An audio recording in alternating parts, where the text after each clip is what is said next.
Hey, salut tout le monde, c'est Bartholoméo Patrick. Alors on se retrouve aujourd'hui pour une nouvelle vidéo review figurine issue de la collection Hachette. Donc cette semaine, aujourd'hui, je vais vous présenter la figurine de Kinemon. Donc voilà, c'est le numéro 46. Donc voici le fascicule, comment il se présente. Donc voilà, vous en avez l'habitude maintenant je pense. Donc voilà, ça c'est le fascicule. Et donc voici la figurine, comment elle se présente. Franchement elle est magnifique. Donc bon, ça je vais vous montrer ça dans un instant. Mais tout de suite, place au fascicule. Alors, comme d'habitude, la collection officielle One Piece. Donc là nous avons le personnage de Kinemon, le renard à la flamme. Donc voilà, donc là on a la photo du personnage. Donc comme d'habitude nous avons le logo de la Toei Animation. Donc ça c'est le numéro 46 donc qui vient de sortir cette semaine, hein. Il est sorti mercredi, donc le 26 octobre. Dans ce numéro, la figurine de Kinemon plus le poster. Donc comme je l'ai dit, c'est issu de la collection Hachette. Donc voilà, alors la figurine Kinemon. Donc voilà, Kinemon dit le renard à la flamme est un fier samouraï de Wano Kuni à la recherche de Momonotsuke. Donc bon, je vais vous laisser lire. Voilà, je défilerai pour que vous ayez le temps de lire. Voilà, quelques secondes. Si vous n'avez pas le temps, mettez en pause. Voilà. Je vais doucement pour que vous ayez le temps de lire, hein, tout simplement.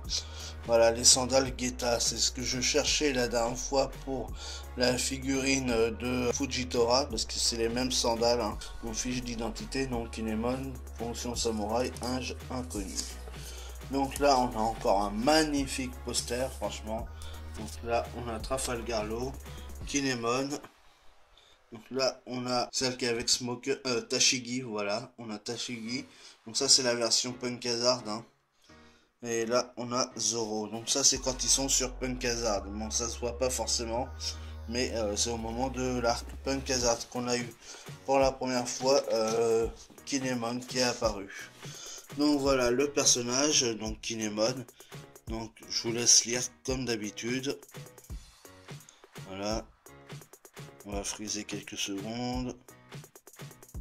Si vous n'avez pas le temps, mettez sur pause. Voilà. Donc la voix du samouraï, parce que Kinemon donc est un samouraï du pays de Wa. Donc voilà. Je vous laisse quelques secondes. Voilà, donc ça c'est pour la première page du personnage.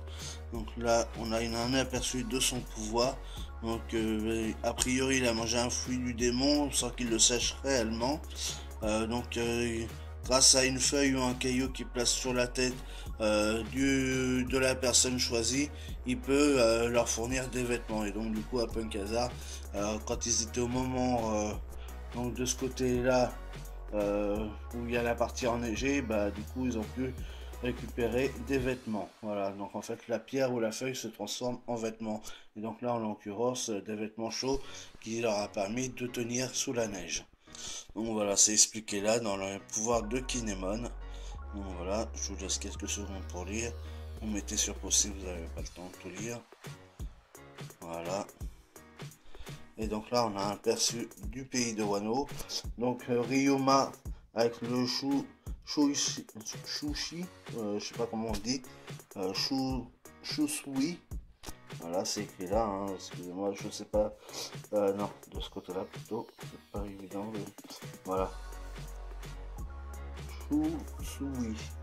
Donc qui le savent que Zoro a récupéré à Thriller Bark. Et donc du coup c'est un trésor national sur Wano Kuni. Donc voilà, je vous laisse lire. Et donc voilà pour le personnage. Et donc le prochain numéro ce sera Sengoku de la marine.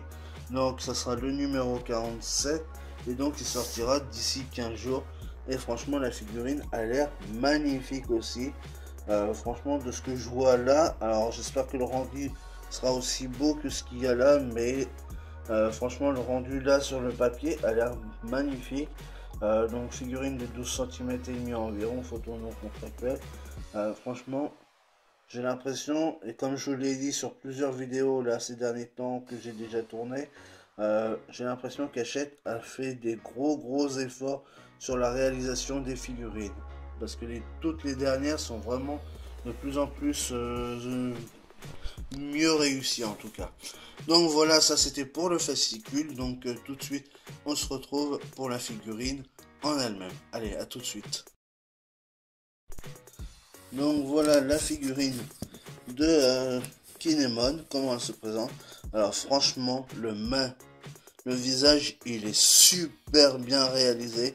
Je crois que c'est peut-être l'un des meilleurs visages qui a été fait sur une figurine de Hachette. Le chignon, il est magnifique.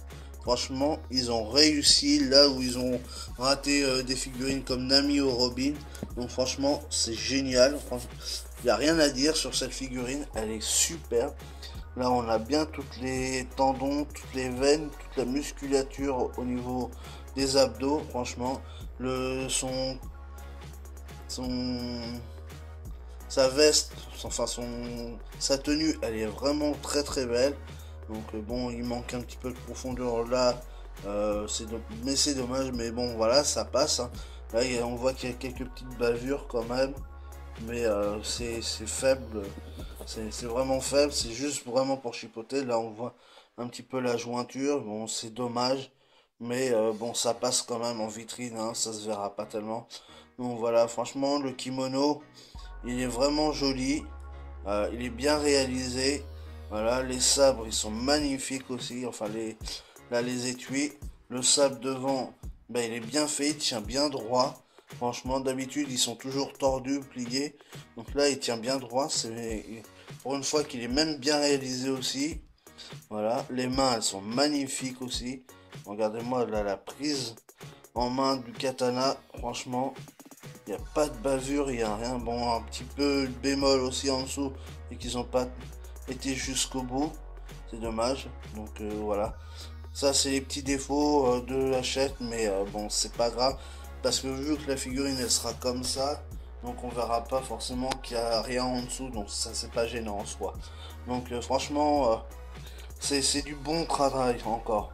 Encore une fois, Hachette se sort les doigts du cul pour nous proposer des figurines vraiment de plus en plus stylées. Et ça fait vraiment zizir pour 10 euros, franchement, ça fait plaisir. Franchement, c'est un truc de fou. Je veux dire, j'ai souvent critiqué les figurines Hachette, hein. Vous pouvez le constater sur les précédentes vidéos. Mais là, je trouve, quand il faut le dire, je le dis aussi. Et je trouve que là, Hachette, franchement, fait du bon boulot. Ils arrivent à sortir des figurines vraiment dignes de ce nom. Et bon, à part la taille, bon, qui est un peu médiocre, je trouve, mais assez logique par rapport à tous les autres personnages. Donc, du coup, c'est pas un défaut en soi. Par contre, sur celle-là, je trouve que justement, par rapport à la taille, elle est un tout petit peu plus petite parce que normalement, Kinemon est censé être aussi grand que Brook. Et donc, du coup, pour ce faire, j'ai ramené une figurine Hachette de Brook. Voilà, donc on va essayer de les mettre côte à côte. Alors attendez, je vais faire une petite pause et je reviens. Voilà, comme vous pouvez le constater, euh, celle de Kinemon est légèrement plus petite que celle de Brook, alors que normalement ils sont censés faire la même taille. Donc du coup c'est un petit peu dommage. Kinemon aurait été un tout petit peu plus grand, là ça aurait été super. Donc là c'est un petit peu dommage parce que du coup au niveau des tailles elle n'est pas tout à fait à l'échelle, mais sinon elle est super bien réalisée. Donc ça c'est vraiment dommage. Parce que si on enlève même le chapeau de Brook, il y a encore quelques centimètres d'écart, donc c'est dommage. Donc voilà pour cette review figurine de la figurine de Kinemon tout simplement. Donc comme d'habitude, si vous avez aimé, n'hésitez pas à liker, à partager, à laisser des commentaires et à mettre des pouces bleus. Et puis nous on se retrouve pour de nouvelles aventures One Piece. Allez, ciao tout le monde.